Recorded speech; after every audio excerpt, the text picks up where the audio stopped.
Ողջույն, սիրելի հայրենակիցներ, մենք հաղորդաշարն է Հայք News լրատվականի եթերում։ Երբ համադրում ենք տարբեր փաստեր, գալիս ենք այսպիսի խիստ մտահոգիչ եզրահանգման, որ Հայաստանի գործող իշխանությունը շատ կարևոր մեզ համար առանցքային հարցերում, մեր ինքնությանն առնչվող, մեր պետականությանը առնչվող հարցերում ուղղորդվում է արտաքին ուժերի, կառույցների, պետությունների կողմից։ Փաստորեն ստացվում է, որ Հայաստանի գործող իշխանությունը սպասարկում է օտարի շահերը։ Սակայն այդ ուղղորդումները նրանք ժողովրդին մատուցում են բոլորովին այլ մեկնաբանություններով։ Օրինակ, հայ առաքելական Սուրբ եկեղեցու դեմ ուղված արշավը ներկայացվում է իբրև եկեղեցու բարենորոգման համար արվող քայլեր, կամ հայ գործարարների ունեզրկումը ներկայացվում է որպես մաֆիայի դեմ անզիջում պայքար, կամ մեկ անձի հրահանգով քաղաքական ընդդիմախոսներին բանտեր լցնելը ներկայացում է իբրև հանուն ժողովրդավարության եւ հանուն ժողովրդավարական Հայաստանի ապագայի արվող քայլեր, օրինակները կարող ենք շարունակել։ Իսկ այժմ ներկայացնեմ իմ հյուրին, հյուրս Գերագույն խորհրդի նախկին պատգամավոր, քաղաքական վերլուծաբան Սուրեն Զոլյանն է։ Ողջունում եմ ձեզ, պարոն Զոլյան, եւ շնորհակալ եմ հարցազրույցի հրավերը ընդունելու համար։ Պարոն Զոլյան, ես այս նախաբանով չսկսեցի մեր հարցազրույցը եւ կուզեմ, որ մենք խորենք այս հարցերի շուրջ եւ սկսենք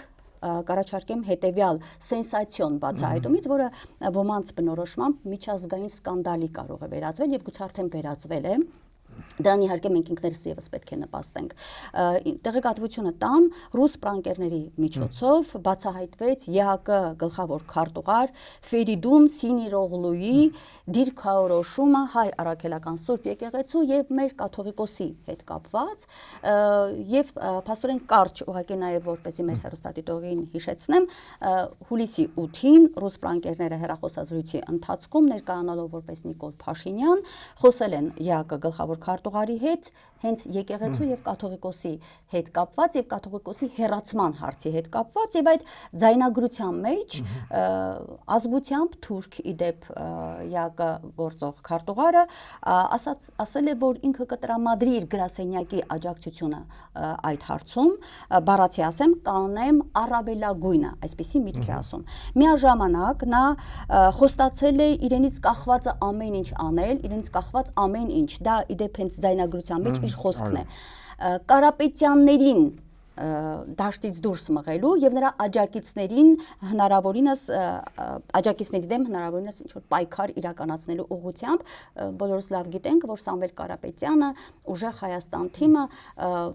ինչպիսի, ասենք, աջակցություն է իրականացնում հայ եկեղեցուն, մեր կաթողիկոսին եւ առհասարակ ազգային հարցերում, կարևոր քաղաքականություն է իրականացնում եւ հիմա ազգությամբ նորից եմ ուզում շեշտել քարտուղարը ԵԱԿ գլխավոր Սինիրօղլուն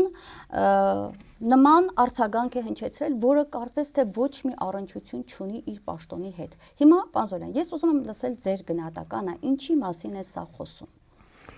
Դե գիտեք, ես սա չի ասի, որ սենսացիա, որովհետև երկու շաբաթ անցել է եւ եթե տեսնում եք, առանձնապես մեծ աղմուկ չի եղել եւ դա բնական է, ոչ թե որ հարմարվել են նրա խոսքերը։ Պետք է հասկանանք, որ ԵԱՀԿ-ն այսօր այդպես մեծ դեր չունի, ինչ որ 90-ական թվականներին, ասում եմ, այն որպես այն մարդը, որը ակտիվ մասնակցել է այն ժամանակ բանակցություններին, Մինսկի խմբի ձևավորմանը, նաև եղել են փաստորեն Հայաստանի պատվիրակության անդամ մինչև 93 թիվը,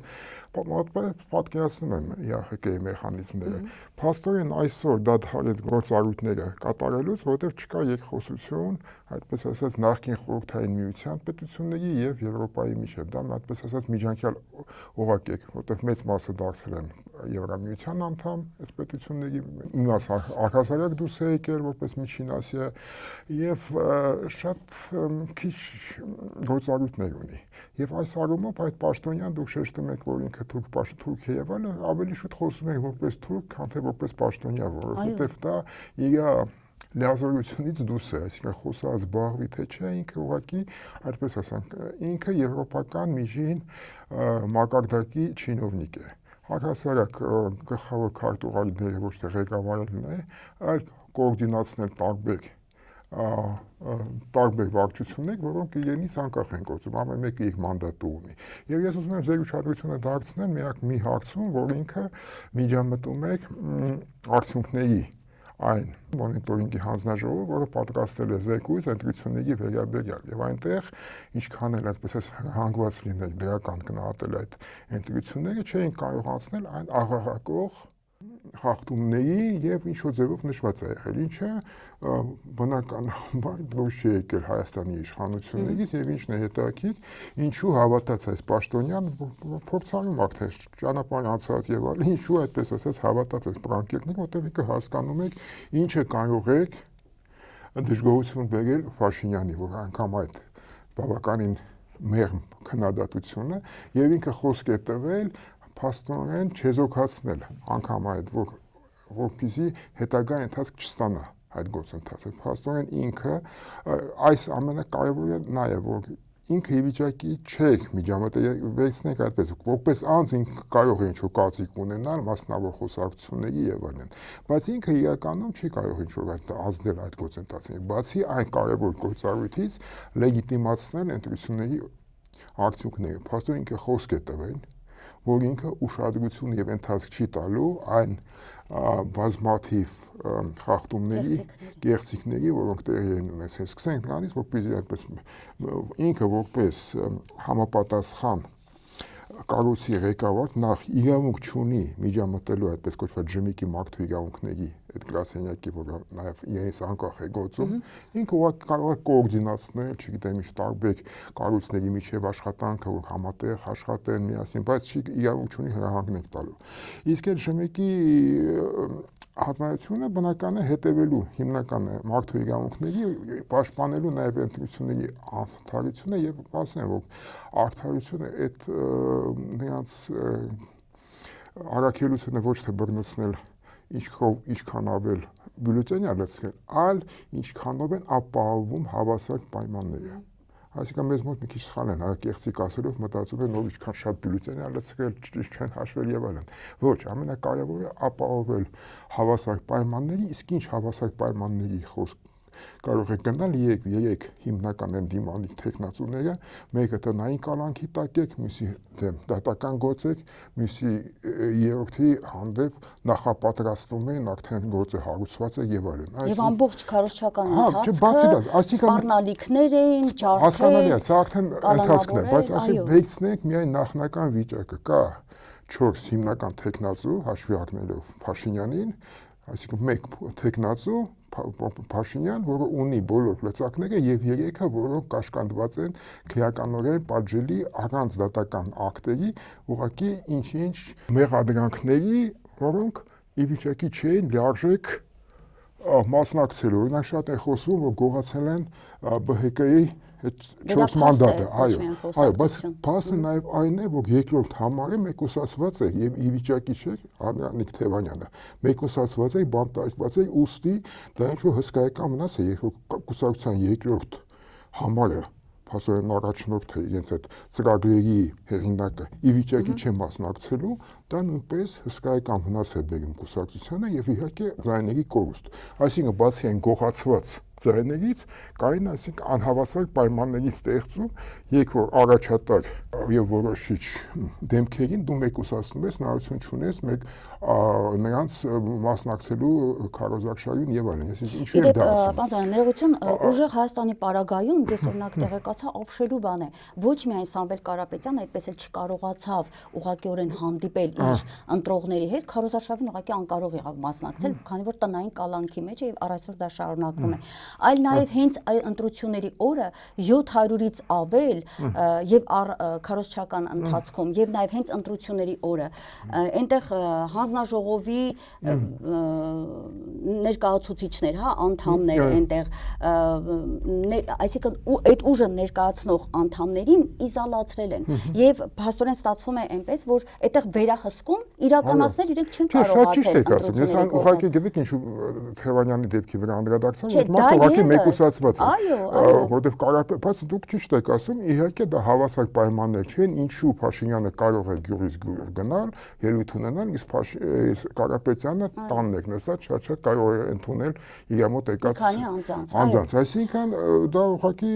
հավելյալ մի վկայությունն է, որ հավասար պայմաններ չեն ապահովել։ Եվ դրա առաջ աչք փակեց եւ ոչ միայն գործող ոչ միայն քարտուղարը, աչք փակեց, այլ խոստացավ կանխարգելել, այսինքն չտալ, որ դա հետագա զարգացում ունենա, որովհետեւ տեսեք, ԺՄԻԿ-ը իրականացիք ունի, բայց ԺՄԻԿ-ը սահմանափակվում է իր մանդատով, այսինքն ինքը հրապարակել է իր կանցիկը, պիտի գործը հասնի այլ կառույցների։ Նույն ԵԱԽԿ-ի քարտուղարը պիտի այդ նրան զեկույցը փոխանցի տարբեր օրինակ խորհրդարանական, նրա ավելի շուտ փոստատարի դերում ինքը պիտի կատարի, բայց եթե փոստատարը այդպես ասած նամակները չի փոխանցում, փաստորեն ինքը շահագործում է իր լիազորությունը, ես նրա վրա կանգնարնեի, որովհետև իր տեսակետը իհարկե որպես պաշտոնատար անձ ինքը այդպես իր կարծիքը պիտի համապատասխան տեղ պահի։ Պարոն Զոլյան, ներողություն խնդրում, ես հասկացա դուք ինչ եք ասում, ուզում եք ասեք առանձնապես կարևոր չի տեսակետը եկեղեցու հետ կապված սենսացիա չեք համարում, այսինքն։ Իր տեսակետը հասկանալի է, բայց ինքը որն է, այսպես ասած, հանցանքը, ինքը այդ կարծիքը չպիտի ակտահայտեք, բայց ինքը ի վիճակի չէ այդ կարծիքը ինչ-որ ձևով դարձնի process։ Ինքը շատ Կներեք, պարոն Զոլյան, հիմա եկեք հասկանանք, Ինչ եմ ասում, ԵԱԽԿ-ը այդ գործերին չպիտի միջամտի, ինքը չպիտի միջամտի, բայց ինքը որպես պաշտոնյա արդեն իրեն թույլ է տվել կատարել մեծ մի քայլ։ Եվ չէ, այստեղ նաև մենք հայերս պետք է շատ կարևոր մի բան հասկանանք, որ եկեղեցու դեմ, մեր եկեղեցու դեմ եւ ամենայն հայոց կաթողիկոսի դեմ պայքարը գալիս է դրսի հրահանգն է դա, ինչպես Փաշազադեն, հիշում եք, 1 տարի առաջ հստակ ասեց, որ հայոց կաթողիկոսը, հայ եկեղեցին խանգարում են տարածաշրջանային խաղաղությանը, քանի որ արցախյան մշակույթի հարցներ բարձրացնում էր կաթողիկոսը տարբեր միջազգային հարթակներում եւ նաեւ մեր բանդված հայրենակիցների վերադարձի խնդիրներ բարձրաձայնում, Արցախի հայության վերադարձի խնդիրներ բարձրացնում, բնականաբար ինքը պետք է դա դիտեր որպես խաղաղության դեմ վտանգավոր քայլ եւ ինչ մենք տեսանք այդ Փաշազադեի հայտարարությունից հետո Փաշինյանը սկսեց իր ակտիվ արշավը կաթողիկոսի դեմ, մեր եկեղեցու դեմ։ Այսինքն մենք պետք է հասկանանք, խնդիրը ինչու եմ ես ասում, որ սա սկանդալ է, սա կարող է դառնալ եւ մեր ձեռքով մենք պետք է նպաստենք դրա այսպես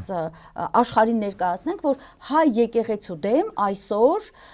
թուրք-ադրբեջանական տանդեմը պայքարի է ելել, նաև միջազգային տարբեր օղակներ այդ նույն ԵԱԿ-ն նաև օգտագործելով եւ Փաշինյանի ձեռամբ։ Սա չի սխեման։ Ուրեմն սխեման ճիշտ է մտածել, բայց եթե մենք փորձենք բարձրաձայնել այդ խնդիրը, ոչ թե այդ ԵԱԽԿ-ի քարտուղարից անգամ ազգանունն եմ մոռացել, որտեղ ասում եմ ինքը որպես եվրոպական չինովնիկ Սինիրօղլուն, ինքը ուղղակի միջին մակարդակի։ Հիմնական խնդիրը հետևյալն է, որ այդ պայքարը գլխավորում է միգուցե բնական է ճիշտ եք ասում ուղղորդվելով ուրիշ տեղերից, բայց ղեկավարում է Նիկոլ Փաշինյանը, Հայաստանի վարչապետ, որը նաև փորձել է նույն ընտրությունների միջոցով լեգիտիմացնել այս իր պայքարը։ Ճիշտ է, վերջերս չի խոսում, բայց բնական է կադրադառնա։ Բայց ծրագրում կա, եւ ծրագրում կա եւ հիշեք թե որտեղից է սկսել, այսինքն լարված հարաբերություններ ամենամեղմ ասած ձևակերպմամբ լարված հարաբերություններ եղել են 18 թվականից, եթե հիշում եք այն ժամանակ էլ կար Նոր Հայաստանը հայրապետ կոչված է։ Այո, այսպես բայց այդպես կտրուկ փուլի անցավ այն բանից հետո, երբ վերապարը ելույթ ունեցավ Շվեյցարիայում, պահանջելով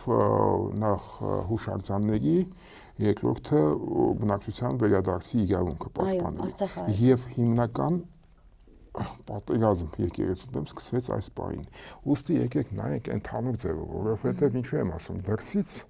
եկող նայել են, նրանք կարող են դրան դիտարկել որպես մարդու իրավունքի խախտում, որպես կրոնական ազատությունների, բայց բոլոր դեպքերում, եթե դա ներսից է գալիս, եթե գալիս է ոչ թե ինչ-որ դրսից տերորիստներ են գալիս, այլ հենց ներսի իշխանությունները,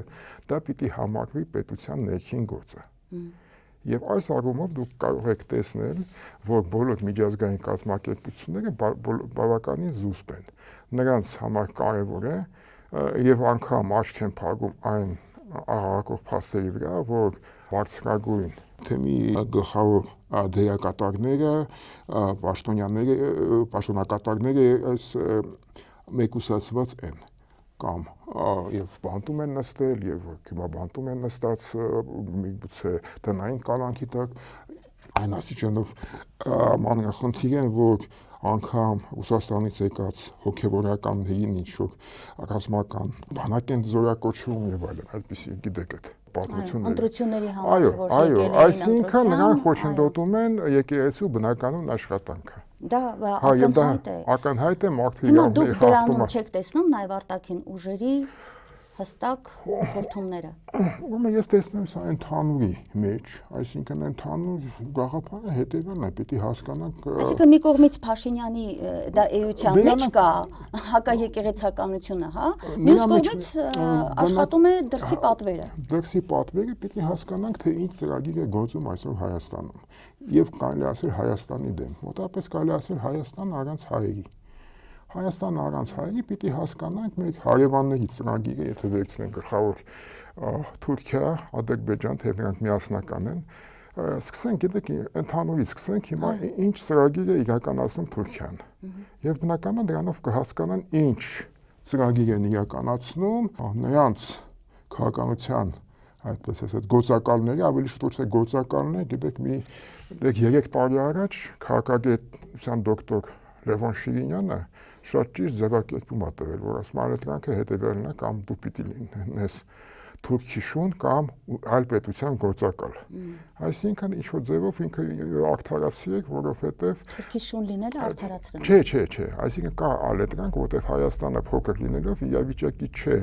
ինքնուրույն թելադրել այլ հզոր խաղացողների քաղաքականությունը եւ պիտի կողմնորոշվի եւ ինչ-որ ձևով կամ գործանի եւ այդ գործը կարող է համընկնել եւ պիտի համընկնի ինչ-որ այլ պետության շահերի հետ կամ դառնալ շուն։ Այսինքն բնականն է Հայաստանը որ ուղղությամբ է գնում։ Հիմա Հայաստանը, նայեք Հայաստանի բնակչությունը ինչ է ընտրում եւ այդպես կհասկանանք։ Այսինքն Նիկոլ Փաշինյանի քաղաքականությունը ո՞րն է։ Դե բնականն է թուրքի շուն լինելը։ Այսինքն ալետրանքը հետեւյալն է, կամ դու շուն ես եւ դրանից ոչ մի պատասխանատվություն չես կրում եւ ոչ էլ գործ ես անում։ Դա ամենահաճելի կարգավիճակն է ոմանց համար, բանականությունը անջատել եւ ինչ-ինչ հրահանգներ կատարել եւ դրա դիմաց ինչ-ինչ լափը ստանալ։ Այո։ Դրա այս ձևով։ Եվ դրա համար պետք է հասկանանք, գիտեք ինչ, ոչ թե այդ շնից սկսենք, թե շունը ինչ է մտա։ Շունը մոռանանք։ Հաճելուց շունը բայց գործիքն է։ Շունը իր գործառույթն է կատարում։ Վերցնենք ընդհանուր ծրագիրը։ Այո։ Ընդհանուր ծրագիրը դա պարզպետ չի ինչ-որ գնալ, բնական է, այս գախնի թփասաթղթերի տեղյակ չեմ եւ թե բնականական։ Բայց կա գրքեր, հիշում եք, պարոն Փաշինյանը սրտին այդ Էրդողանի գիրքն էր բերում։ Ինչ գիրք է, այդ գրքի անունը ավելի արդար աշխարհ։ Ավելի արդար աշխարհն է թուրքական աշխարհը, թուրքական իր տեսլականն է, թե կոնկրետ դա խոսվում է ՄԱԿ-ի վերակազմավորման մասին, որ ՄԱԿ-ը սխալ է, դե կամ հնացել է, պետք է նորովին մոտենալ, նոր կառուցել, բնական այդտեղ Թուրքիան մեծ դեր պիտի ունենա, որտեղ նոր աշխարհում, որը պիտի ավելի արդար աշխարհ, Թուրքիան պիտի ունենա ամենամեծ դերակատարություն, որովհետև ինքը պաշտպանում է արդարությունը։ Այսօրվա աշխարհում հաստորեն միակ Թուրքիան է, որը բոլոր ճնշված, նախ իսլամն է ճնշված, իսլամական երկրները, եւ ոչ միայն բոլոր ճնշված երկրների իրավունքներն է պաշտպանում, եւ այս առումով ինքը պիտի զբաղվի, այսինքն նոր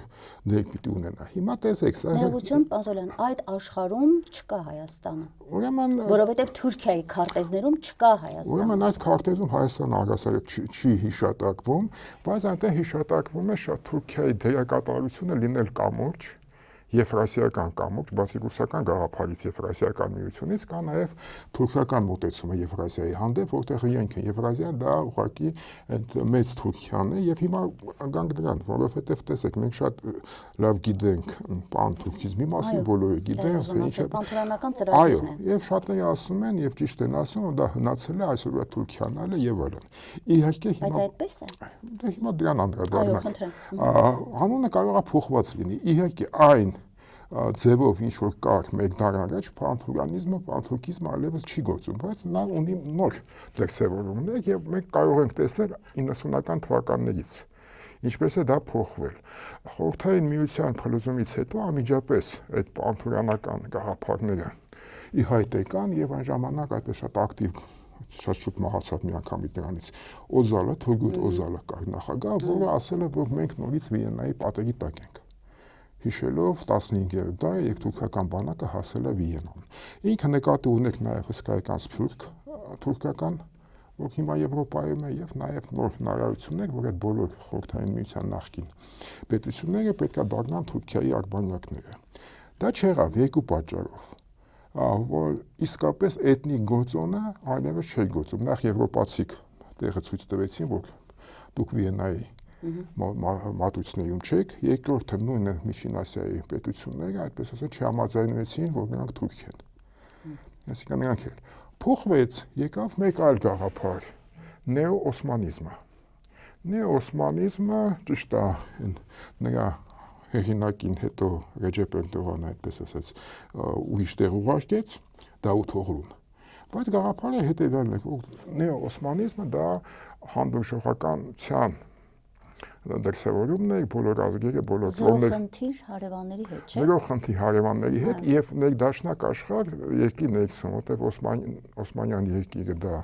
բոլոր կրոնները, բոլոր ազգերը իրեն տեղը ունեին եւ այլ հորակապարվում էին եւ այլն։ Ուրեմն այս գաղափարն էլ փաստորեն իր նպատակին չհասավ, որովհետև բոլոր դեպքերում, բայց շատ բան արվեց այդ ուղղությամբ։ Նույն այդ կինոները, որ հիմա Եվրոպայում եւ չեմ ասում, որ նախկին խորհրդային միություն շատ են նայում սուլթանների մասին, այդ բարեկեցիկ հպատակների մասին, դրական լույսի տակ, այո, լուսավորյալ սուլթանները շատ ժողովրդի մասին մտածող։ Եվ դա շատ վտանգավոր է, ստացվեց մեզ մոտ ոգևորվեցին, տարվեցին այդ բարի թուրքի կերպարով։ Բարի թուրքը, այսինքն նեոսմանիզմը շատ, բայց այնտեղ էլ խնդիրներ կային, որտեղ բոլոր դեպքերում, այդպես ասած, կային պետություններ, եւ ոչ բոլորի համար էր դա ընդունելի նեոսմանիզմը։ Եվ եկավ այդ նոր ակտարության գաղափարը, որ արդեն չի սահմանափակում էթնիկ եւ կրոնական, որովհետեւ Թուրքիան պատրաստ է ակտար աշխարհ կառուցել եւ պաշտպանել ճնշվածների իրավունքները ոչ միայն մուսուլմանական աշխարհի, թեև նախ եւ առաջ ճնշված է մուսուլմանական աշխարհն է, բայց նաեւ բոլոր ճնշվածների անկախ ազգությունից։ Այսինքն մոտավորապես նոր առաքելություն է ստանձնում Թուրքիան։ Դուք ասացիք Հայաստանի մասին խոսք չկա, բայց կա նաև լոգիստիկ խնդիրը, որ դա պիտի նաև տնտեսական ապահովի միջանցք։ Ընդամենը մի տարածք պիտի լինի, որպեսզի իրենց որ կարողանա այդ ամբողջ պատկերացնել, որ ինքը պիտի Եվրոպայի, Ասիայի, Չինաստանի միջև բոլոր դեպքերում ինքը խաչմերուկ պիտի լինի եւ բնական այնտեղ այդ կոչված նրանց ասելով Զանգեզուրի միջանցք, որ հիմա ասում են իրեն թե տրիպի ճանապարհ դրանից ինչ-որ բան է փոխվում։ Համառորեն շեշտում են, որ դա Զանգեզուրի միջանցք է, ինչ տրիպի ճանապարհ։ Հա, բնական է, այնտեղ տեղ ունի, որովհետև դա նաև հիմնակարերից մեկն է, այդ նոր ակտար աշխարհի։ Հիմա հասկացանք այդ այդպես ասած պատվիրատուի ծրագիրը։ Հա, թե շուն այնտեղ ինչ կապ ունի։ Առանձնապես այս գիտեք, այն թուրքը իր շները ունի, իրեն տեղական շնորհք պետք էլ չեն։ Հիմա գանք ադրբեջանական, որտեղ բայց Շանդերին մի փոքր եթե կարելի է անդրադառնանք, հա, Շանդերը հետեւյալն է, ինքը ներքին դաշտում զրկում է հային իր պատմական փորձում է զրկել, այսպես ասեմ, իր պատմական հիշողությունից, ասում է չպիտի մտածեք Արարատի մասին, ինչ արևմտյան Հայաստան, տարածքներն էլ պիտի դնենք մկրատով, այսպես եթե մենք ասենք ինչ-որ բան, հա, անկլավների պահով եմ ասում, եթե ասում մենք ինչ-որ բան բարձրաձայնենք, Ադրբեջանն իր մկրատով կաշխատի։ Այսինքն ինքը բաներ է ասում, հա, Արցախի մասին ընդհանրապես էջը փակված է։ Ինչ Արցախ, ինչ Ադրբեջանի տարածք է, Ղարաբաղն էլ, այսպես չի կարելի ասել նաև Արցախ։ Մենք տեսանք, թե ինչ կատարվեց 11 տարեկան Եվայի հետ, երբ նա նկարել էր իր մտքի, չգիտեմ, մեծ սերը առ Արցախ եւ նկարել էր Արցախի տատիկն, պապիկը, այդ նկարը, եւ դա որակվեց հակապետական։ Հիմա մի դրոշ է մեծ հայք, դրոշն է, այսպես քարտեզն է ավելի ճիշտ տարածվում, եւ որտեղ ոստիկանները տեսնում են մեքենայի վրա փակցված է մեծ հայքի քարտեզը, կանգնեցնում կամ տուգանում են, խնդիր են ստեղծում այդ անձի հետ կապված։ Մեր երկերը, ազգային երկերը, որոնց մեջ երթանք Սասուն մտնենք Վան, հա, մեր Մուշնուսասունն է, մեր Կարսն է, մեր Տիգրանակերտն է, մեր ամեն ինչն է, մեր ազգային պատմությունը, մեր պատմությունն է, հայի 5000-ամյա պատմությունն է Արցախով հանդերձ։ ասում են չէ, դու դա պիտի մոռանաս, դա չպիտի մտնի հանրային եթեր, փակվում են հանրայինի եթերում կարևորագույն հաղորդումները ժողովրդական երգ հնչեցնող, որտեղ այնտեղ հնչում է մեր պատմական Մուշի, Վանի, Ալաշկերտի անունները։ Սա է անում շունը, որը նաև մեր գրքերից հանում է Մաշտոցը, որ մեր երեխան չկարողանա Մաշտոցի գիրքը բացի եւ Մաշտոցի նկարը տեսնի QR կոդով պիտի փորձի տեսնել։ Եվ այսպես շարունակ, որ մեկն ասենք, հայոց ցեղասպանության գործընթացի ճանաչման, ուղղակի ուրացման, հայոց ցեղասպանության փաստի ուրացման գործընթացի հետ նաև գործ ունենք։ Ահա թե ինչ է անում այդ շունը։ Դուք ասում եք շունը կարևոր չէ, կարևորը արտաքին է տերերն են, բայց այդ արտաքին տերերի ծրագիրը պետք է ներսում իրականացնի շունը, որ เป զի ներսում վերանա ազգային մտածողությունը եւ տարածքը դառնա ուղղակի թուրք-ադրբեջանական տանդեմի նպատակների իրականացման տարածք, որ հայը չընդվզի, պարոն Զոլյան։ Ես նկատի ունեմ, որ չէ հիմա, այլ հետագայում, երբ որ Հայաստանը առանց հայերի մնա, այդ ժամանակ էլ թուրքի շունը պետք չի լինի։ Երևի առաջինը հենց թուրքի շանը կխփեն։ Այ օրինակի համար բերցնենք Արցախի պատմությունը, որ մի տարի անց անգամ այդ, այդպես ասած, թանգարանային նմուշ հայեր, մի 10 հոգի որ պահում են որպես թանգարանային նմուշ, նրանց էլ հեռացրեցին Արցախից։ Բայց այս բանը դուք ճիշտ եք, այս շները կարևոր դեր ունեն, բայց նրանք դերը հիմա տեսեք ինչ է ստացվում, դուք շատ լավ օրինակ բերեցիք, հակապետական, որպես փոքր երեխայի, վերջը, բայց ի՞նչն է հետաքրքիր։ Դուք ասեցիք ազգային երգեր, պարզվում է այդ տնօրենը ինչով է գումար աշխատում ազգային երգեր երգելով։ Հաստատ ինքը երգիչ է ժողովրդական երգերի, այդպես է իր մասին գրված։ Այսինքն միտեղ երգեր է երգում, մյուս կողմից անգամ ոչ թե հրահանգ է կատարում, որտեղ հիշեք, այնց տիկնիկ կինոնկար կա, Պիեր Ռիշարը խաղում է, եւ այնտեղ տնօրենը կանչում է իր աշխատողին, ենթակային եւ ասում է հանվիր, եւ ինքը տկլոր շրջիկ խմբագրությունով։ Եվ ինքը պատրաստ է կատարել հրահանգը, վերջում է շեֆը ասում է ով ավելի զզվելի, ես որ այդպիսի հրահանգներ եմ հակամարտկային տալիս, թե դու որ պատրաստ ես այն ամենը կատարելու։ Նման դեպքում ես համոզված եմ, որ Փաշինյանը չէ որ զանգել է կամ նախարարը ասել է այդ աղջկա նկարը հանի։ Փաստորեն այդ մարդը իրեն առաջ է գցում, որ հանգարց որ ինչ որ ձևով գնահատվի իատեի կողմից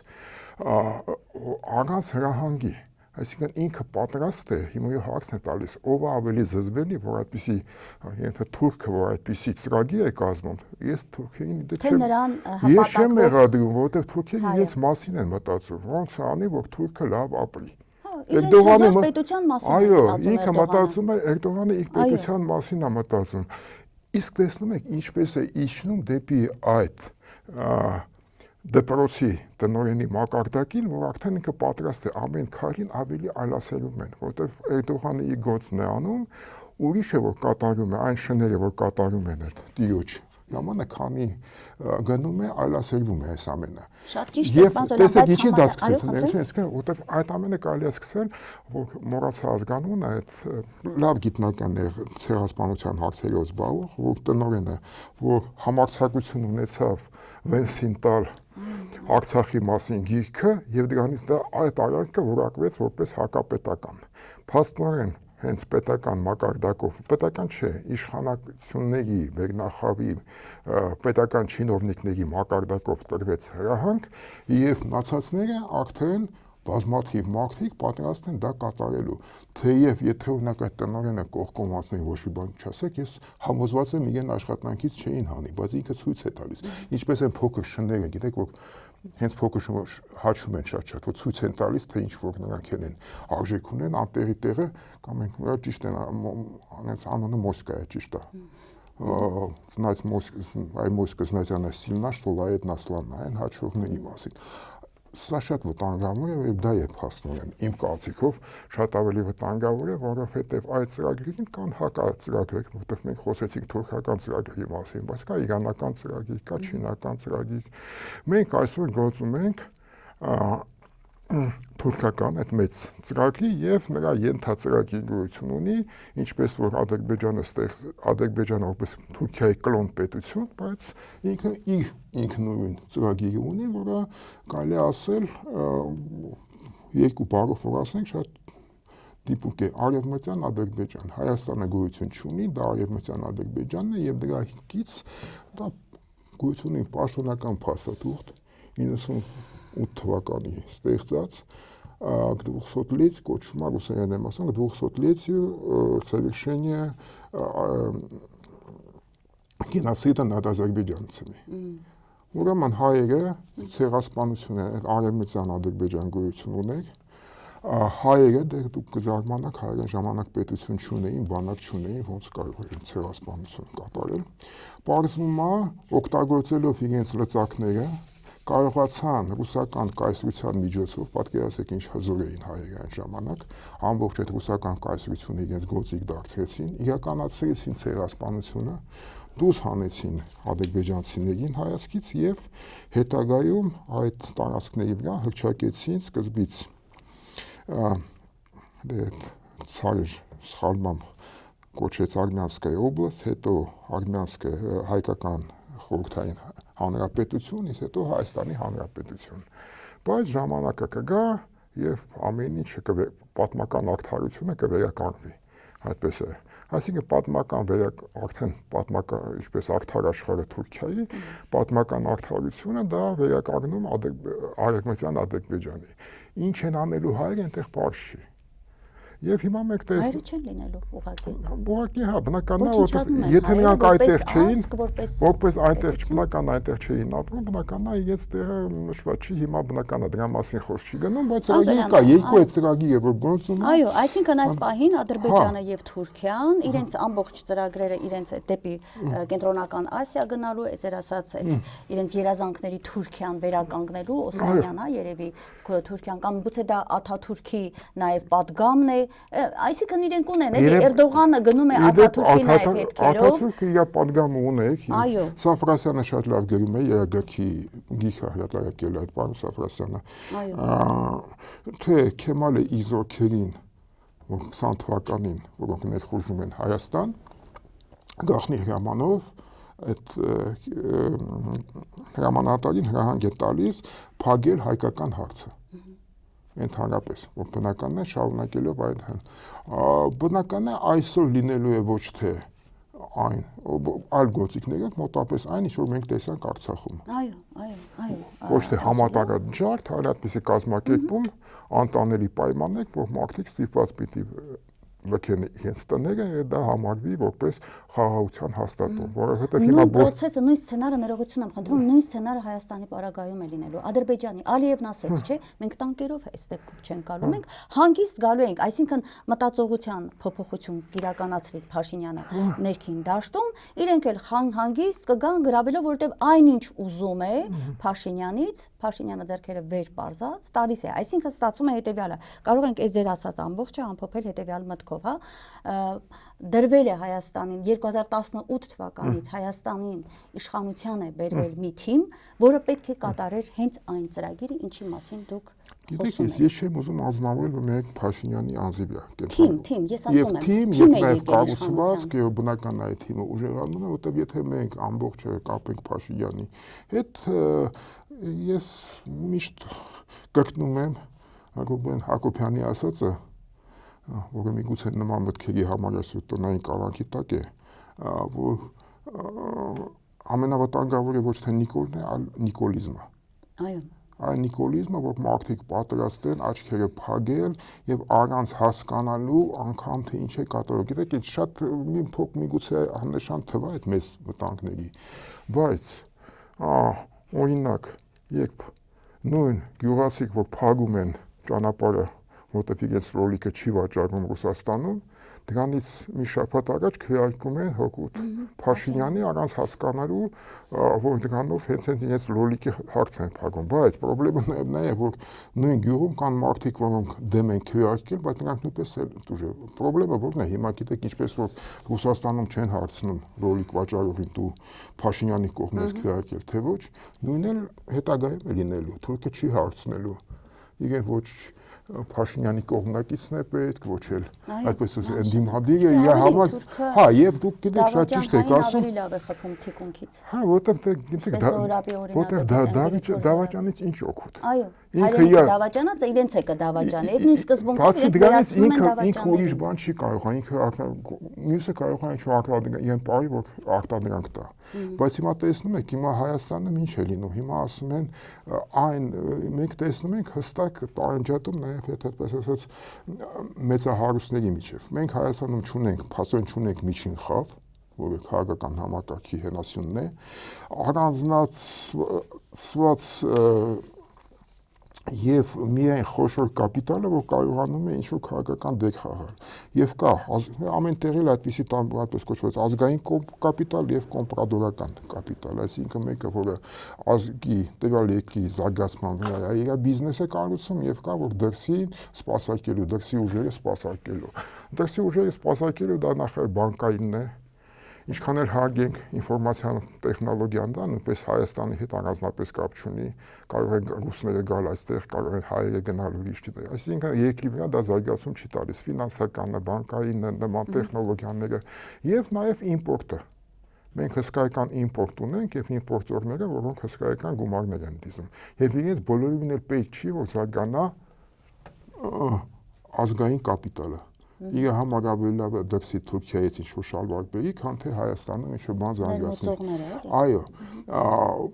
ինչպես տեսնում եք, այստեղ օբյեկտիվ համընկնում են շահերը։ Հենասյունը օրինակ ՀՊ-ի ով է ներմուծող հայտնի անուններով ասենք։ Խաչատուր Սուքիասյանը, հայտնի ներմուծողը, որը միշտ խնդիր է ունեցել, ասենք, արտադրողների հետ։ Տարիներ շարունակ խնդիր է եղել ներմուծողի եւ արտադրողի, չէ՞, ներքին արտադրողի հետ բախումը եղել է, ես միշտ հիշում եմ Grand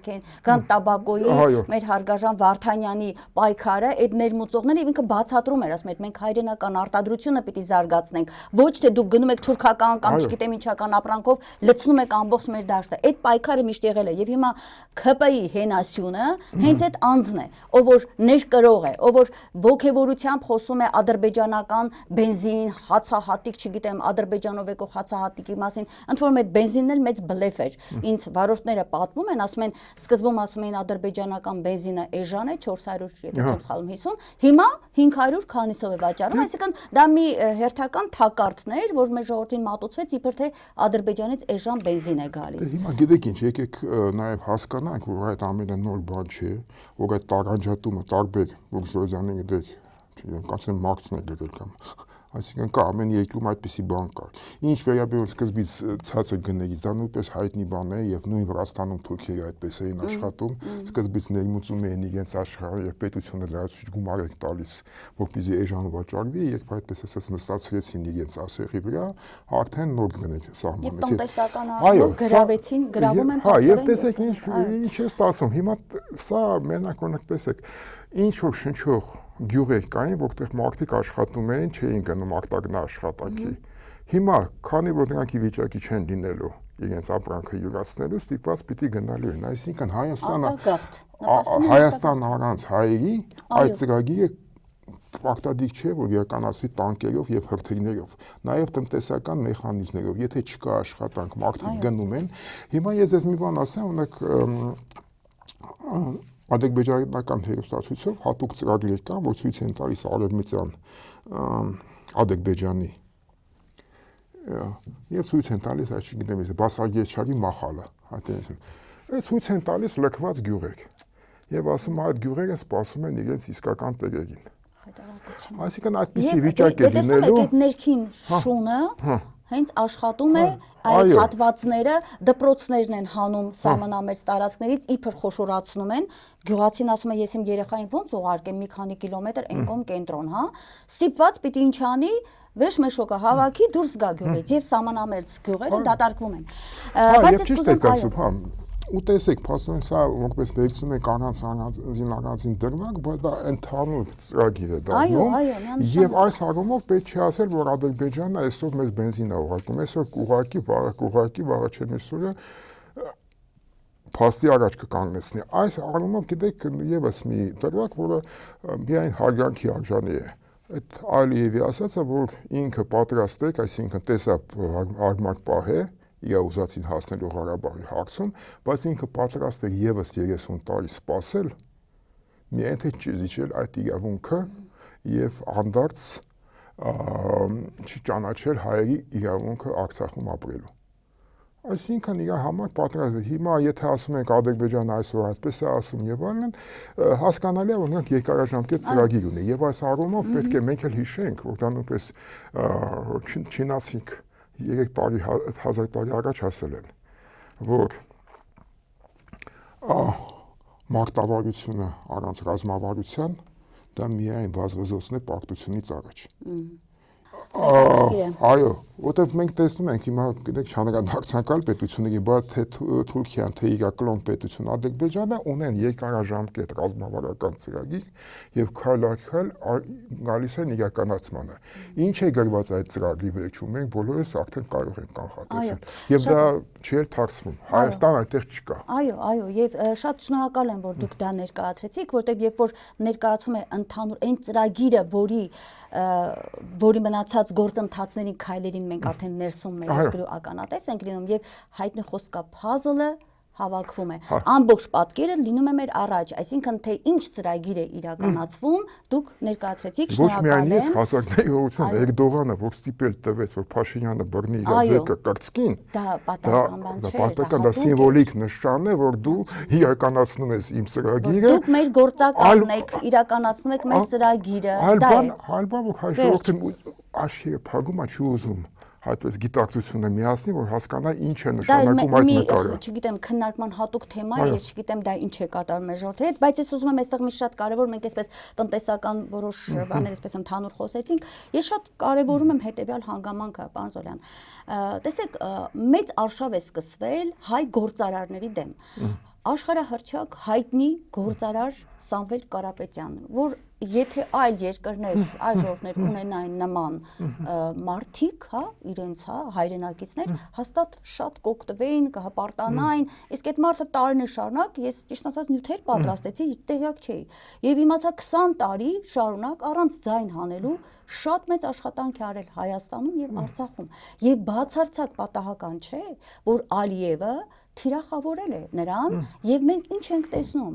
Ալիևի գուցե ես չեմ բացառում որ դա Ալիևի հրահանգը լինի Ալիևի հրահանգով ես կարծում եմ որ նա պահվում է կալանքի տակ այս process-ը ինձ թվում է որ կատարվել է Ալիևի հրահանգով սա հələ մի կողմ դնենք դա որովհետեւ շատ գործողություններ որ նայում ենք պարոն Զոլյան հասկանում ենք որ Փաշինյանը ուղղակիորեն իրականացնում է Ալիևի հրահանգով ինչպես Արցախի մեր ռազմաքաղաքական ղեկավարների Բաքվի բանտում լինելը Դավիթ Իշխանյանը բացահայտ գրել էր իր ուղերձում որ պաշտոնյաներից մեկը ադրբեջանցի ասել է որ դուք այստեղ կմնաք երկար ժամանակ այնքան ժամանակ որքան կցանկանա Հայաստանի իշխանությունը հիմա այնինչ ուզում է Փաշինյանը Ալիևը կատարում է այնինչ ուզում է Ալիևը Փաշինյանը կատարում է այս հստակ ընթացքի հետ մենք գործ ունենք նաև այստեղ են գիծը գնում հասնում է ԵԱԿ գլխավոր քարտուղարին իզուր չէ որ նա իր խոսքում եկեղեցու դեմ պայքարի հարցում համաձայնություն տալով Փաշինյանին ակնարկում է Կարապետյանների անունը, այսինքն սա մի ամբողջ շղթա է,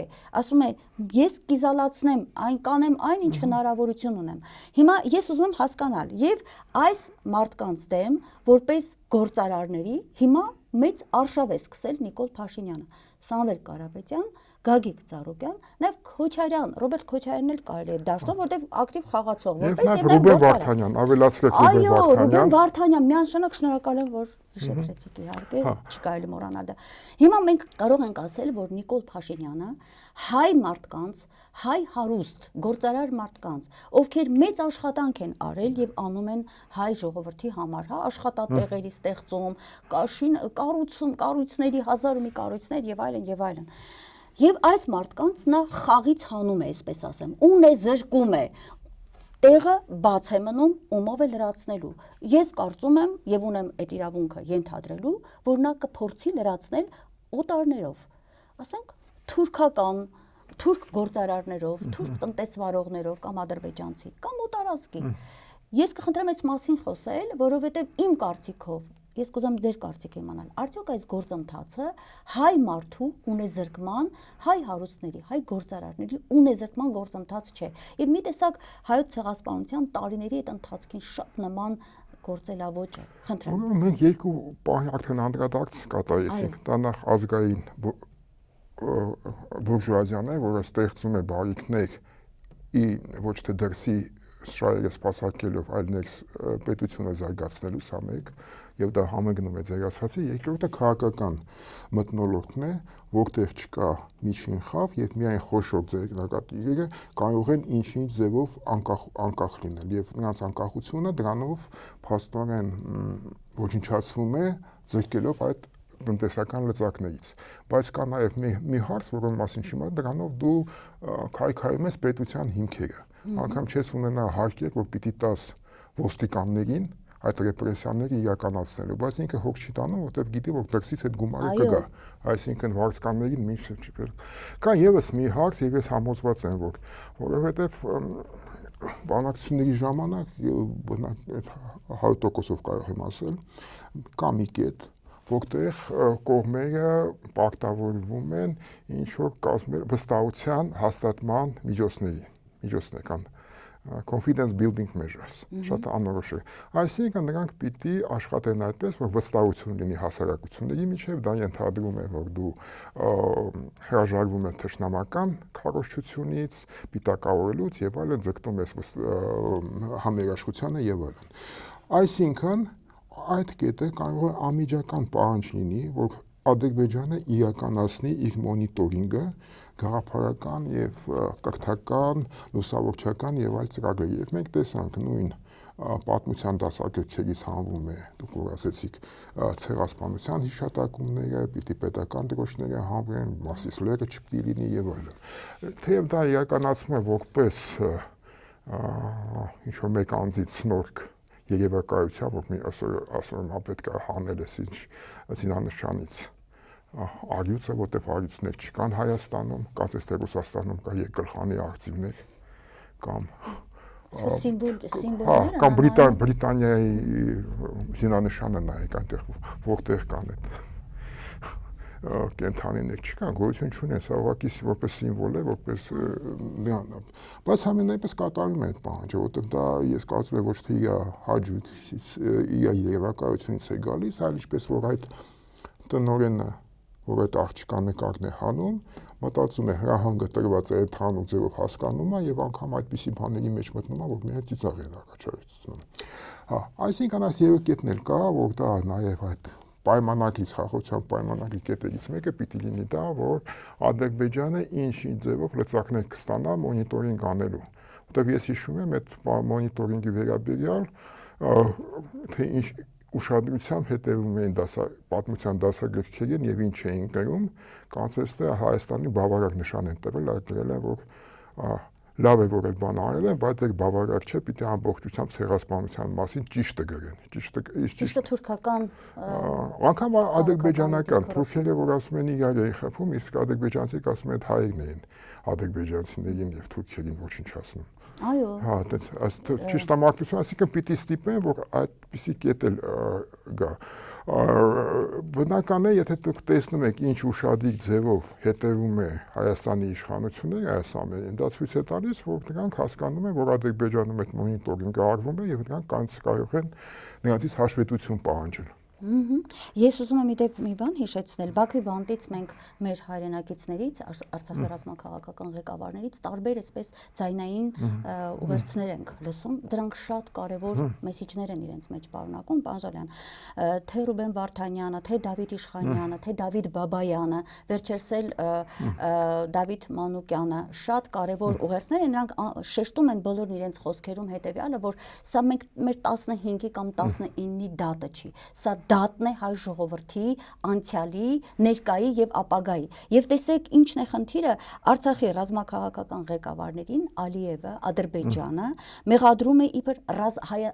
ռազմական ագրեսիայի մեջ, որ իբր նրանք Հայաստանը եւ ներկայացում է այդպես, որ Հայաստանը ռազմական ագրեսիայի իրականացրել Ադրբեջանի դեմ եւ նրանք որպես այդ հրձիկներ են, որպես ռազմական հանցագործներ են մեղադրվում։ Ես կուզեմ, սա գիտեք, կուզեմ սրան անդրադառնալ հետեւյալ առումով, որտեղ սա շատ լուրջ ու հեռահար նպատակներ է։ Այն նույն ծրագրի մեջ է, որ դուք նոր ներկայացրեցիք, այսինքն Հայաստանը ամբողջությամբ որպես պետություն ոչնչացնել, իրեն համարել ցեղասպան պետություն, համարել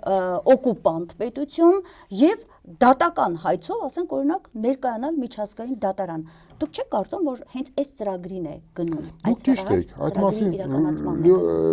ավելին, ուրեմն այդ իմ հիշատակած փաստաթուղթը 98 թվականի, պատկերացրեք 98 թվականի եւ Ադրբեջանը շատ թույլ վիճակում էր, ոչ թե խաղաղություն էր գնում, այլ հռչակեց այդ ծրագիրը ցեղասպանության հատուցման։ Այդտեղ հենց գրված էր, որ Արցախյան պատերազմը հենց շարունակությունն է այն 200 տարի առաջ սկսված ցեղասպանության։ Ուստի դա բնական է եւ ինչ նպատակներ եք դնում եւ մենք պետք է արժանի մատուցենք եւ իհարկե պիտի հիշվի այն հերոսությունը, որ 15 մեր գերիները ցուցաբերեցի, որտեղ Ալիևը նախատեսում էր այդպես կոչված Նյուրնբերգյան process հայկական ֆաշիզմի դեմ։ Հայկական ֆաշիզմը դուք գիտեք ինչ է, եւ պիտի այդ մարդիկ խոստովանային իրենց մեղքերը, պատմեին, թե ինչ է նայել, թե ինչ ֆաշիստություն է նայել, խեղճ ադրբեջանցիների դեմ, ինչպես էին ծրագրում իրենց տանջել, կոտորել եւ այլն եւ այլն։ Բայց փաստորեն դա չհաջողվեց, որտեղ անգամ այդպիսի իրենց այդպես պահեցի, որ հենց Ալիևը թույլ չտվեց, որ մտնեն միջազգային, թե ինքը ուզում էր դա միջազգային տրիբունալ դարձնել, որ ամբողջ աշխարհից գային, տեսնեին, լսեին, բայց Փակդատ ստիպված գնաց Փակդատի անգամ արտասահմանից փաստաբաններին թույլ չտվեցին մասնակցելու եւ այլն։ Մենք պիտի ասենք, որ փաստորեն ձախողվեց այդ մեծ ծրագիրը, բայց իհարկե հիմա բոլորին էլ ձեռնտու չէ, որ այդ մարդիկ հայտնվեն Հայաստանում եւ եթե հիշում եք, կարող ենք վկայակոչել դա, որ Վարդանյանի համար Պուտինն է խնդրել Ալիևին։ Այո։ Ինչի մասին փաստորեն Ալիևը ասել է Փաշինյանին։ Ասել է, այո։ Դու չես խնդրել։ Այո, Նիկոլ Փաշինյանն։ Փաշինյանի խնդրանքն է կատարում, այդպես էր ասել Ալիևը։ Այո։ Դե հիմա մենք պիտի հասկանանք, չէ՞, որ այս մարդիկ իրար հետ համագործակցած աշխատում են։ Ալիևը ինչ ասում է, կատարում է Փաշինյանը, Փաշինյանն նույն ձևով եւ երկուսն էլ կատարելով դա, կատարում են ընդհանուր մեծ հակահայկական ծրագիր։ Այնքան Փաշինյանը գիտի ինչ է հակսում, ինքը չի ասում վերադարձու սև ջրի սև լիճի տարածը, ջերմուկի տարածքն է, ասում է հա, վերջում կանդրադառնանք, ես քեզ անկլավները կտամ, հետո դու դա կտաս թե չտաս, արդեն քո գործն է, մոտապես այդպիսի։ Այսինքն մեր հայրենիքի հաշվին, մեր տարածքների հաշվին գնում է, գիտեք, այստեղ մի շատ հետաքրքիր նաև իրավիճակ կա, մեր քաղաքական այլախոհներին Նիկոլ Փաշինյանը համարում է, օրինակ, պիտակավորել է, չէ, գործակալներ, ռուսական գործակալներ եւ համարելով այդպիսին նա ստանում է արևմուտքի օժանդակությունը, չէ, եւ միշտ ամուր պահում է իր աթոռը, այսինքն բավական լավ ճկուն գտել է միջոցը ինչպես մնալ իշխանության, կատարել Ալիևի հրահանգները, կատարել Էրդողանի հրահանգները, հաջողանալ արևմուտքին հակառուսական պայքարում, գործակալներ համարել այս հայրենասեր ազնիվ մարդկանց, Արցախի ռազմաքաղաքական ղեկավարների հարցում ոչինչ չանել, այսինքն ոչինչ չանելով ընդունել, որ այո, նրանք հանցագործներ են։ Եվ ստացվում է ինչ, այս անձը, որին դուք համարում եք գործիք եւ ոչ կարևոր դերակատարում ունեցող, բայց կատարում է շատ լուրջ գործ Հայաստանի պետականության ոչնչացման այդ ծրագրում։ Այդ մեծ ծրագրում ինքը կատարում է շատ մեծ գործ։ Ես կխնդրեմ անդրադառնաք, հա, այդ հանգամանքի գործակալներ, ռուսական գործակալներ, այդ որտեղից է։ Ուրեմն տեսեք, ռուսական գործակալը ինչ առումով, եթե վերցնենք շատ մարդիկ կան։ Նախ պետք է հասկանալ գործակալը որն է, ինչ գործ է անում, օրինակ Խաչատուր Աբովյանը նույնպես ոչ միայն գործակալ էր, այլ ռուսական չինովնիկ էր։ Չէ, բանով։ Ռուսաստանում կրթությունը ստացած, այստեղ ռուսական չինովնիկի որպես չինովնիկ էր աշխատում, նաև բնականաբար ինչ նրանց պատվերով այդպես ասած չակետներում։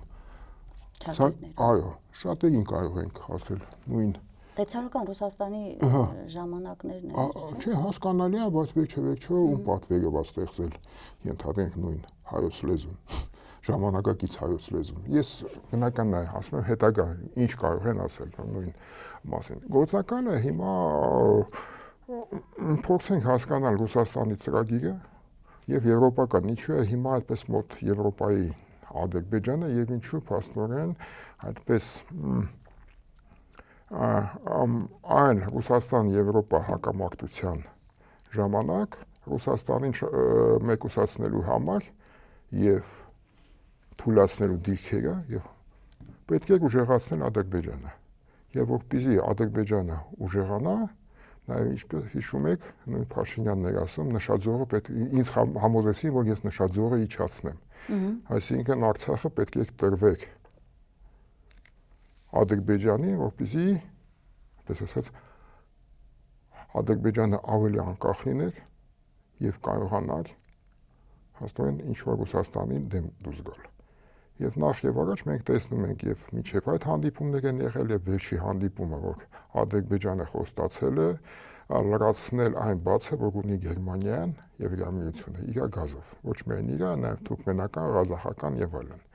Փաստորեն շատ մեծ դերակատարություն է անում։ Երկրորդը, փաստորեն իրագործելով այն մեծ թուրքական ծրագիրը, Թուրքիան եկել է արդեն հասել է Ռուսաստանի սահմանը։ Եվ այն չկա Արցախը, որ կարող է հակակշռել դա։ Իսկ երբ որ լարված էին հարաբերությունները, հպարտությամբ գրում էին ադրբեջանցի վերլուծաբանը, որ Ռուսաստանը ոչ մի բան չի կարող անել, որովհետև այդ սարերով, սահմանը սարերով է անցնում,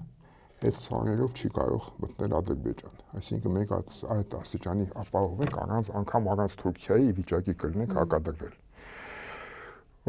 Բացի բաց գրվում է ադրբեջանական մամուլում այս ամենի մասին եւ տեղի ունեցա այն, որ երբեք չի տեղի ունեցել, որ Կասպից ծովի սահմանին կանգնած է Թուրքիան, իդեմս իր կլոն պետությանը։ Եվրոպան, եթե վերցնենք, եւ դա ռուսական արդեն քաղաքագետների վերլուծությունն է, այդ թվում նրանց, ովքեր 94 թվականին կանխատեսել են ռուս-ուկրաինական պատերազմը։ 30 տարի առաջ կանխատեսում էին։ Ռուսաստանի խնդիրը հետևելն է ապահովել իր սահմանները, որ այդպես այդ սահմաններին լինի իր հանդեպ գոնե չեզոք պետություն, այլ ոչ թե թշնամական։ Իսկ լավ է իհարկե լոյալ պետություն։ Իհարկե այստեղ կա մի բան, որովհետև եթե դու ապահովում ես մի սահմանը, պետք է ապահովես նաև հաջորդը եւ սավալապաշտական տրամաբանությունը գործում է։ Համենայն դեպս նայեք, որ այսօր հանգիստ ապրում է եւ Աբխազիան, եւ Հարավային Օսետիան եւ Մեծ Դնեստրը։ Բոլոր չճանաչված լինելով, համենայն դեպս Ռուսաստանը իր խոսքը պահում է, ապահովում է։ Ճանաչեց եւ ապահովեց նրանց անվտանգությունը։ Այո, ապահովում է իրենց անվտանգությունը եւ հիմա որևէ խնդիր չունեն այս առումով։ Տեսեք ինչ տեղի ունեցավ Արցախի հարցով։ Դե 19 թվականին մենք գիտենք այն առաջարկը, որ ստացել է Փաշինյանը, եւ որին ընթացք չի տվել, անգամ չի պատասխանել, այսինքն 3 անվտանգության 3 խորհրդի անդամներ այս հարցում համակարծիք էին, այդպես չէ, որ Եվրոպան մեզ դեմ է կամ այսինքն լինում են պահեր, երբ այդ պահերը պետք է օգտագործել։ Մենք ստանում էինք Արցախ 2 պլյուս 2 այդ շրջաններ Բերդարձոկ եւ Քարվաճար, այն 5 շրջաններում տեղակայվում էր ռուսական զորքը, այսինքն ադրբեջանական զորք չէր մտնում, սահմանին այսինքն վտանգ չէր լինում, այն բոլոր ճանապարհները նորմալ էին, անկլավների հարցը բնական է առհասարակ չէր քննարկվում, դա Փաշինյանը մեջտեղ բերեց այդ քննարկման արկադարձեց, այս հիանալի վիճակ, եթե մեզ դուք չէր գալիս այդ վիճակը, ասենք ավելի լավին հասնեինք, փորձեինք, գոնե գրեինք հոյակապ է, բայց մի քայլ առաջ անենք։ Փաստորեն այս ծրագրից հրաժարվելով, իսկ այդ ընթացքում իրավիճակը փոխվում է եւ ինչու ասեցի ռուսական քաղաքագետների, նրանք հստակ ունեն իրենց ռազմավարությունը, որ մեր սահմաններում պիտի լինի թշնամական ինչ-ինչ պետություն։ Այսօր դա Թուրքիան է, որը նաեւ իր շահերից ելնելով բավականին հավասարակշռված այսինքն երկու տեղից էլ օգտվում է, թե Ուկրաինայից, թե Եվրոպայից։ Եվրոպայի քաղաքականությունը հետևյալն է, որ նրանք օգտագործում են կամ Թուրքիա կամ Ռուսաստան պայքարելու դեմ։ Մեկ Ռուսաստանի կողմն են կանգնում Թուրքիայի դեմ պայքարելով, մեկ Թուրքիայի։ Հիմա հստակ նրանք կողմնորոշվեցին Թուրքիայի, որովհետև այլ բան չունեն։ Ռուսաստանի վատություն անելու համար մենք փաստորեն հանձնեցինք Արցախը, միայն թե Ադրբեջանը անկախ լինի։ եւ հետագայում շարունակի իր Եվ օգտագործի Ռուսաստանի դեմ փաստորեն։ Ռուսաստանի դեմ, բայց մինչև Ռուսաստանի դեմ օգտագործելը նախ եւ առաջ Ադրբեջանը իր հարցերը կլուծի Հայաստանի հետ։ Սա է դա։ Եվ միակ բանը մնում է, որ մենք նույնը իդեպ Իրանը, որովհետեւ Իրանը իր տեսակետը ունի իրադարձությունների, որովհետեւ իրեն էլ ձեռք չի տալիս, որ այն տարածքները, որ ինձ ինչպես նրանք ասում են, բռնազավթել է Ռուսաստանը, վերջեվերջո եւ Մասիսլերը երբեք թուրքական չի եղել, եւ Նախիջևանը եւ Ղարաբաղը եղել է պարսկական։ Մոտապես իրենց տեսակետը հետեւյալն է. ռուսները մեկ զանից գրավեցին տարածքները, հիմա հայերը դրանք տալիս են թուրքերին, մենք հանգիստ դրանք չենք նայելու։ Ճիշտ է, նրանք հիմա Թուրքիայի մասին չեն խոսում, հիմնականում Ամերիկայի մասին, բայց փակագծերում այդ տրիպի ճանապարհը քննարկում են, նրանք ասում են մենք ձեռքերը ծառա չենք նստելու։ Հիմա փոխանակ մենք կարողանանք, հիմա դուք ասեցիք գործակալը որն է, հիմա գործակալը ես համարում եմ գիտակցելով այս բոլոր խնդիրները հասկանալ, թե մենք ինքներս ինչ գործ ենք անում տվյալ պահին։ Եվ բնական է, եթե մենք կարծում ենք, որ գործակալ չլինելը դա բոլորին դեմ գնալն է, բայց իրականում սպասարկել թուրքական ծրագրերը։ Դա իհարկե հենց դառնում է ոչ թե գործակալ, այլ թուրքի շուն։ Թուրքի շուն։ Եվ արդեն մեր եթերաժամանակը ավարտվել է նաև, պարոն Զոլյան, բայց ես ուզում եմ 1-2 դրվագով արագ անդրադառնանք արևմուտքին, որտեղ անդադ ձեր խոսքում կար, հայ, եւ ավարտենք հիբրիդային պատերազմ անունադրեցին, հակառուսական տեսանք ամբողջ սցենարը ինչպես աշխատեց նախընտրական ընթացքում, դրան էլ չեմ ուզում անդրադառնալ, բոլորս տեսանք այդ Մակրոնի ակտիվ դերակատարումը, Եվրամիության ակտիվ դերակատարումը, բայց Եվրոպան, ինչպես շատ մասնագետներ եւ ընդհանրապես արևմուտքը, նաեւ Միացյալ Նահանգների պարագայում պետք է երևի թե իրենց այսպես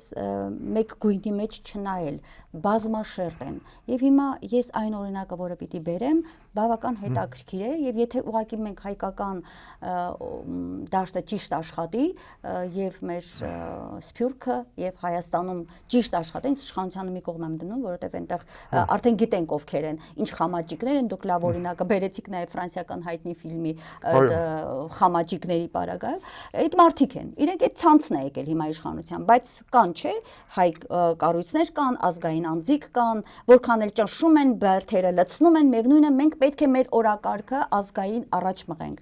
Տեսեք, Միացյալ Նահանգների ներկայացուցիչների պալատի արտաքին հարաբերությունների հանձնաժողովը Ադրբեջանին կոչ է արել անհապաղ առանց նախապայմանների, սա շատ կարևոր հանգամանք է, ազատ արձակել Բաքվում ապօրինի պահվող հայերին, միաժամանակ խոսվում է Արցախահայության վերադարձի մասին։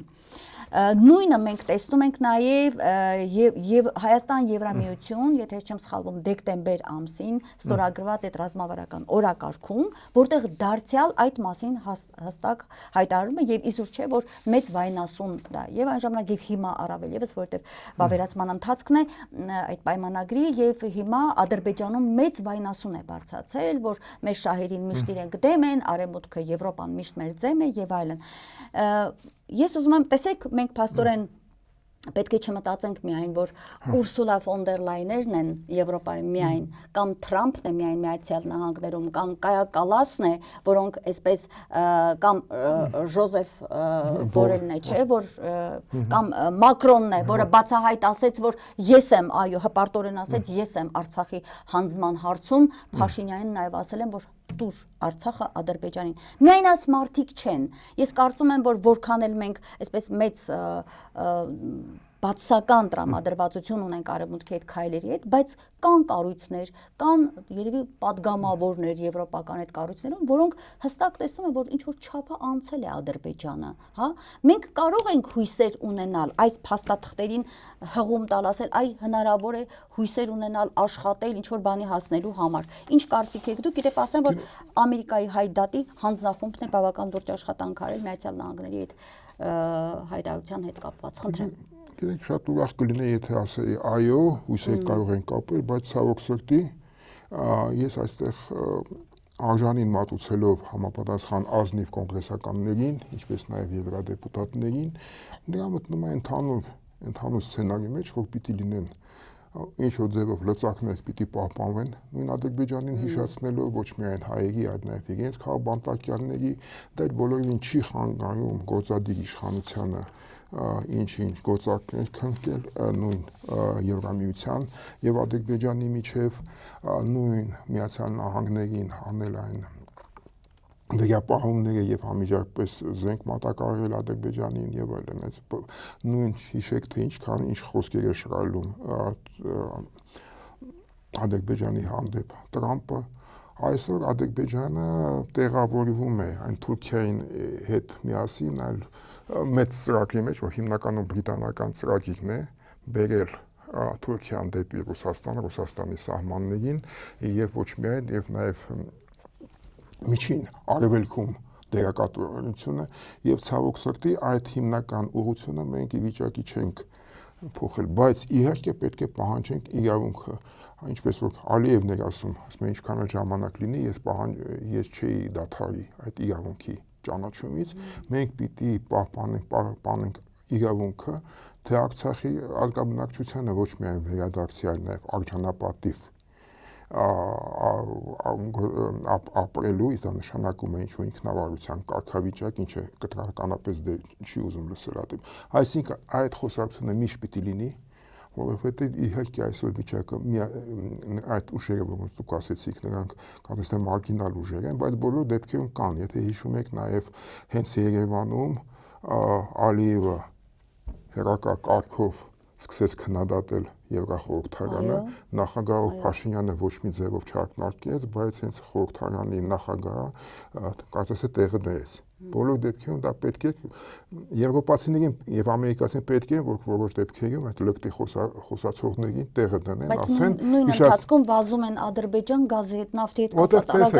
համաձայնագրեր են։ Նույն Մակրոնը, եթե հիշում եք, Ֆրանսիայի սենատը ճանաչեց այն պատերազմից հետո ճանաչեց Լեռնային Ղարաբաղը, Արցախի հանրապետությունը,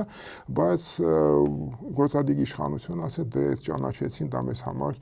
պարտադիր չէ։ Մենք հաշվի իդեպ Իսրայելում է կրկնվում մենք հաշվի կառնենք, բայց դա մեզ համար պարտադիր չէ։ Այսինքն մոտապես է նույն Մակրոնը, որը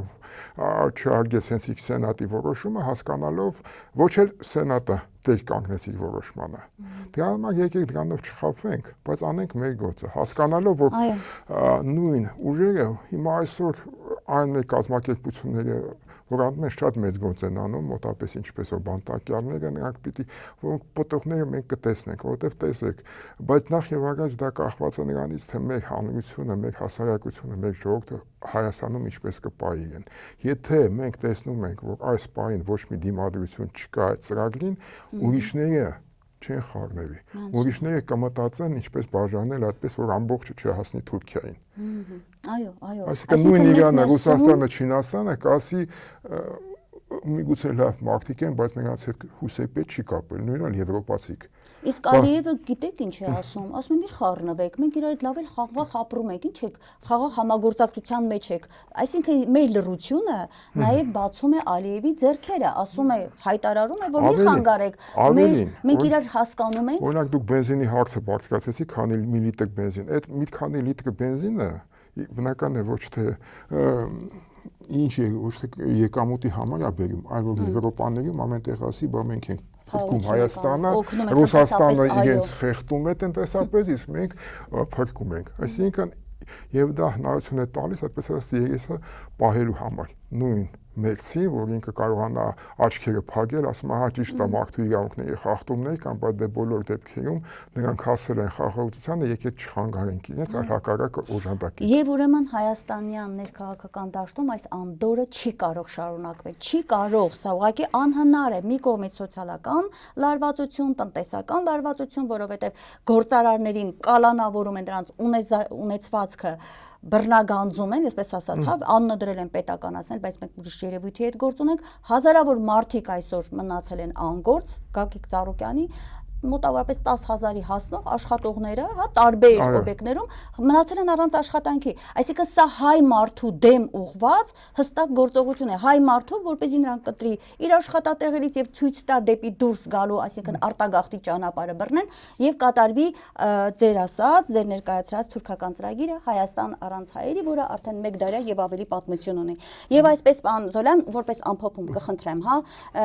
շատ կարճ կխնդրեմ, որտեղ այլևս եթերաժամանակն ավարտված է,